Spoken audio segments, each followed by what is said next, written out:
Morning to all of you. Thank you so much for your time. And it's been an honor for me, that I am having the opportunity to interview and have you on board today. Sure, Okay, sure. so Appreciate that. yeah. So Mr. Sagar, my first question to you, I will start is that, if you can kindly paint the picture, where does currently India stands in terms of robotics, manufacturing and deployment. You know, if you can kindly elucidate the growth in terms of global perspective. Sure, sure. So India becomes a very critical market. First things first, before we start off that, is that really appreciate you reaching out to us and we connecting with you, for this opportunity over here. It's definitely the digital media which is going to drive the future of us reaching out to our markets and others. So on that regard, appreciate that and thank you so much. So coming back to your question, India becomes a very critical market when it comes to the perspective of automation and robotics. Now, where it becomes important is we see a lot of initiatives driven by the government of India, indicating where our manufacturing can take us to, especially on a $1 trillion economy. If you're trying to get to that levels, it's high time that we move towards the direction of automation. Now, with that perspective, we have seen an array of growth which has often come from industrial robotics and industrial automation. What it makes factories is extremely cumbersome, extremely difficult. At the same time, the adoption of automation itself is a tedious task. Now, where cobots come into picture is cobots is a technology under the bracket of collaborative automation, called collaborative robots, wherein pickup of a machine, which is a third arm, like a collaborative robot, and to put it into your factory is now a matter of half a day. So in a half a day's time, what was dumb, dirty, and dangerous job, which was done by human beings, which was adding no value to a job, now becomes that mundane job is now brought in, is now fixed by bringing in a cobot. But the human being is not technically replaced. He is again put to some job which is much more effective and much more contributing. So the dumb, dirty, dangerous job gets replaced by a machine, which is a cobot, while the human is now used for more intellectual jobs. So this is where I feel the growth of cobots into this market becomes relevant, and automation as such in India will take a steep demand, largely around this topic. So, so my second question to you is when you speak about the growth in terms of global perspective and the deployment, right? Okay. So the thing is that I mean, as per media reports, the growth of robotics is increasing, but there are some grave, but there are some grave concerns in terms of manufacturing. So currently, where do you see the biggest challenges, and what are the solutions required to boost its growth in the industry? Yeah, I think that's a brilliant question, to be honest. If India needs to spike itself into the global number one or number two in its manufacturing, one basic thing is there must be a revolution that should come in the space of its adoption. Now, where does that adoption come into picture? You and I know if you have to adopt a technology, you should be aware of that technology, right? Or someone forces that into you, and then you're bound to learn that. So education becomes a very critical element in this picture. How much of education are we able to provide to the users or the growing engineering segment and all these people on the use of cobots and others, collaborative robots as such? Now, if you're able to see a robot in your college or your school lives or anything of that sort, then you naturally aspire to work with that in your college days. And then if you're using that in your college days, then you want it in your factory floors.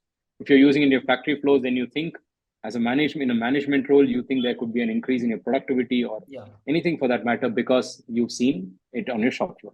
Now, this is more like a snowball effect or a domino effect to it. But at the same time, where I feel is that is education becomes a most critical element. The second thing is policies. The policies by itself define a lot of things. India is on the brink of making such policies. We saw a lot of policies driven by the government in order to boost manufacturing as such, right? Now that itself is like the PLI scheme. If you see, a PLI scheme is a phenomenal mechanism which enables a manufacturer to see where all he can grow, right? If it's a mid-sized company, he sees this as an opportunity to become a large-sized manufacturer because of the incentives and others. Now, if you're in that stream and you see this is a perfect window to you for you to leverage on available technologies to scale your business, cobots will be a right fit over there, or automation is a right fit over there. Yeah, so that's largely what I would approach that by. Yeah. So, when you speak about all this aspect, I mean, there is always a thing, robotics is always considered as a boon in the industry all over the world. Okay. But there is serious concern about human workforce reduction and unemployment. So, do you agree with this statement? What is the actual scenario? Yeah, so it depends on. So there is this a company which we usually associate with. We've been working with this company for a very long time, which is into Arvind Eye Care hospitals. They make these intraocular lenses. So if you see the first time when they bought a robot, they had about, let's say, 100 people working in their factory. Today they have close to about 6,000 people working in their factory right now, and they've been using cobots. So what I understand is it's not robots don't take away jobs. Bad management decisions usually take away jobs. Now, where does the robots come into picture? Like a company like this, which is an MSME, invested in cobots or automation very long time, much ahead of its competition or people using it. Thought where it can be rightly used, brought in arms which can actually help their labor to do produce more. So their productivity ramped up from like, let's say, 1,000 lenses per day to like 10,000 lenses per day, or 17,000 or 15,000 lenses today. So with the ramp in production, they're able to reduce their cost of manufacturing. Where does that money go into? That money goes into distribution, marketing, sales, and others. Now, with this, what happens? You're able to expand your business. So we will not be able to look at this completely from a manufacturing factory floor alone. You should take a holistic approach, saying, if I bring in automation over here, where do I save my cost on the longer run? Does it reduce my cost of manufacturing, cost of goods? Where does it help me? If I'm getting benefited of it at multiple levels, then it's a great fit. Now, at the same time, labor generally, if you see, it's just not in India, across the world, is an appreciating cost. But if you take any hardware, it's a Hmm. depreciating asset, right? So that itself is a huge boon for manufacturing to consider robotic automation and robotic solutions to be deployed. Cobots becomes handy because it's an arm which helps humans and robot to work together. That brings in an extremely huge advantage. You're not removing your labor force. You're retaining that 100 employees, but bringing in more machines. So what happened today? Your man to machine ratio completely changed. So your man does more the intelligent jobs, machine does more the tedious jobs, and the throughput is of high quality, giving you a result of make in India with quality. So that becomes a very critical element. So you can come out in the market, bring in products like made in India with quality, which is definitely a concern. Now, an extension to your question could be, but we are in a country which is labor intensive. We have immense labor to work with, right? But gone are the Yeah. days wherein we could get resources at a throwaway price. Today, resources are skilled. The unskilled labor have definitely come down. We're not able to get unskilled labor, which is not a great space also to be in.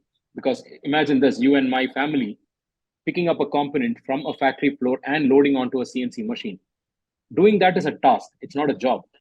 But if I'm given a job to manage the factory floor, that is a job. I can create so much more value into that organization. But picking a small little component, placing it onto a chuck, let the door shut, do the milling or the turning, taking it out, placing it on the exit bin. That's a task. You don't need a human's intelligence into it. Anyone can do that. So that segment of unskilled labor is off late moving out. You're finding more skills to develop. You have so many courses online. They get skilled and they're onto better jobs. Now, what happened to that unskilled job, unskilled task? There's no people over there. This is where organically there will be a demand for factories to put some kind of automation into it. Now, if you bring in some kind of automation and bring in a huge machine or a special purpose machine, you're only increasing your shop floor. But with cobots, you're able to decrease that shop floor space. With very small space, you're able to bring in a cobot, get your job done, and keep the factory running within the shortest interval of time. So coming back to your organization, Universal Robots, if you can kindly highlight, when was Universal Robots was formed, and what is the mission and vision behind this formation, and Yeah, also if you can highlight what are your investment plans in India in the coming years in terms of robotics and yeah, manufacturing. yeah. Again, a great question on how we are in India. So we are a global company. We're based out of Denmark, in a place called Odense, Odense. It's not too far from Copenhagen, so it's just about 2 hours drive from there. So we're a Danish company. We've started the organization since 2005. Since then till today, we have sold close to 75,000 cobots. 70 in which they are deployed. It ranges from CNC tending, which is machine tending, palletizing, packaging, electronics, EV, electrical vehicles, EVs, battery management systems, and many other domain. We have specialized expertise in machine tending, palletizing, and welding, extending it towards electronics and in education domain. However, the Indian operation started since 2016. We've been a part of that. We have the sales team and the technical support team and the after sales support team training. All of these facilities available in India. As a business model, we operate through our distributor channel.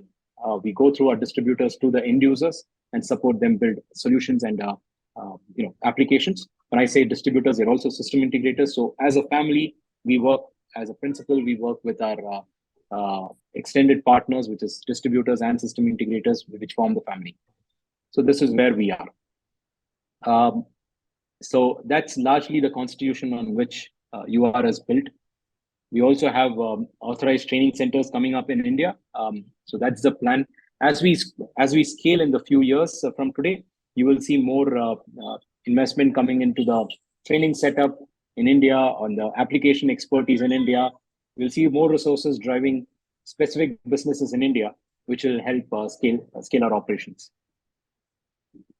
Okay. So, sir, when you speak of, the detail, give a clear highlight, why Universal Robots was formed. The question comes to my mind is, what are the various kinds of cobots and bots you are offering in the industry? If you can kindly highlight any of your upcoming cobots which you think will be a game changer in the country or in Oh, the global industry. brilliant again. I think that lays me a great foundation for me to talk about what's coming up.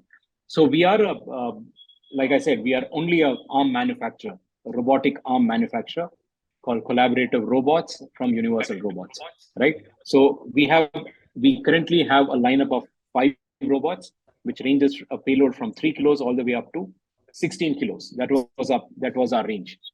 Very recently, we've released the next generation of cobots called UR20, a robot that can lift a payload up to 20 kilos. We will see a much more, so this is the entire fleet. So that's ranging from 3 kilos all the way up to 20 kilos. All of them collaborative in nature, works alongside human beings, and that's how it is.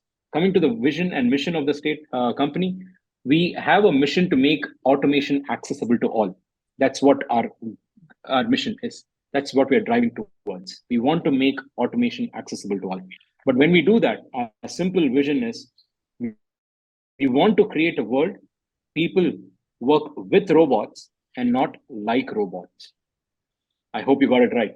We want to create a world where people work with robots and not like robots, right? That's the vision in which we are driving this organization. India also, that's the perspective. In spite of so much of labor and so much of machines, we have an array of opportunity for us to work together. Yeah. So that's coming up. We'll have the UR20, which is already in the market. We have a few customers who's already bought that in India. We're shipping in a couple of units this week as we speak. We will also have some big releases coming up. You will see notifications of that coming in the media soon. We have some major events happening globally. So keep visiting our platform, our website. You should be able to see something exciting coming soon. I mean, for the past several years, as robotics is gaining traction all over the world, a lot of companies are also arriving in this ecosystem. So what is Universal Robots' biggest differentiating aspect that helps you stay ahead of the competition curve? Fantastic. Two things I would say. One, we are the market leaders when it comes to innovation of a technology of this sort. So in 2005, when we started this company, we were the pioneers in this domain. We are the only company, even till date, which has the highest deployment of solutions, which is 75,000 cobots deployed across the world. So that itself is a huge milestone for us because we would have learned so much through this journey, good, bad, ugly, whatever you say it. But at the same time, we've learned so much of new things which are making cobots user friendly, usable for the end users. We want to really hear from most of these customers what's their feedback and make sure we make improvements into our product to make their life more easy. So this gives us a huge mileage when it comes to what the customer wants and what we are able to offer. There's so much of sync to it. But where we also see a huge growth and a potential for us to partner is our ecosystem. So we have an extended ecosystem called the UR Plus ecosystem. So UR Plus ecosystem is a basket of technologies which is more a solution provider. So for example, you have bought a robot, and you have really you have no understanding as to what it can be used for. Here you can go to UR Plus ecosystem, and you have, let's say, you as a user have two CNC machines or a pallet that has to be placed onto a packaging box that has to be placed onto a pallet. You can go to the UR Plus ecosystem. It's almost like an Amazon store. Pick up a gripper, which is like a two-finger gripper or a vacuum gripper. A two-finger gripper can go into the CNC cell, pick up the components, load it onto the chuck, and do the job and take it out. On the other side, you can take a vacuum gripper, you can pick up these carton boxes and place it onto a pallet. Now, this could seem very simple if an engineer is doing it because we know what to do, we exactly know the solutions. But imagine this, the entire technology being passed on to your hands. You as a user who has an IP for a particular product or a solution are able to build solutions by your own side. You don't need to depend on any one of us. You get fully trained on an online platform which is readily available free of cost to be used. It's called the UR Academy. You can learn about it. You can go through all the modules. It's about 60 to 90 minutes of time. You can finish the entire training. With that training, you're able to deploy robots by yourself. So in a world wherein we are bringing in so much of connectivity, here is a mechanism. You can learn about cobots. You can deploy cobots without even calling us. Of course, you can call us if you need some support. That's why we are here. But at the same time, here is a provision for you to retain that IP in-house. So this is where I feel there's a huge support that we are able to bring to all our users. So two things, like I mentioned, one is the training mechanism, one is the UR Plus ecosystem, which is going to drive our business in the future. Yeah. And last but not the least, what will be your roadmaps in the coming years? Yeah. So I think at this point of time, we are known as a company which is very well versed in the application domain, right? So we have applications in the machine tending, palletizing, electronics, and other segments, welding and others. So this is a global picture. What we also need to see is how much of that can be replicated in India, because India is a huge hub when it comes to these domains. Like you have at least about 50,000 CNC machines in India or more. I mean, even more than that. You have so much more packaging companies, food and beverage manufacturing companies, which are tier two companies, which have a potential to become tier one companies who can scale and support their supply chain. So what we want to see is how much of partnership we can have with most of these companies through our channel partners and through directly. At the same time, we also want to understand how much of engagement we can have with the OEM businesses. So for example, a machine builder for a palletizing solution or a packaging solution. We want to see how much of engagement we can have with them so that we can have a steady business with them, enable them to become our face of the projects, support them on the back end, and see us jointly grow in this ecosystem. At the same time, we also want to see people in Bangalore and let's say Pune and Mumbai and Delhi, or Chennai for that matter, all these places who have Hyderabad and all these places who have absolute talent when it comes to robotics, automation, be a part of our ecosystem. Come to us, see where all they can contribute to our growth.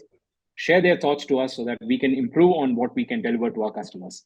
So this is what our roadmap is going to be. We want to engage with a maximum number of customers and maximum number of people to see where we can jointly see a win-win for all. All right, see you then. Bye-bye.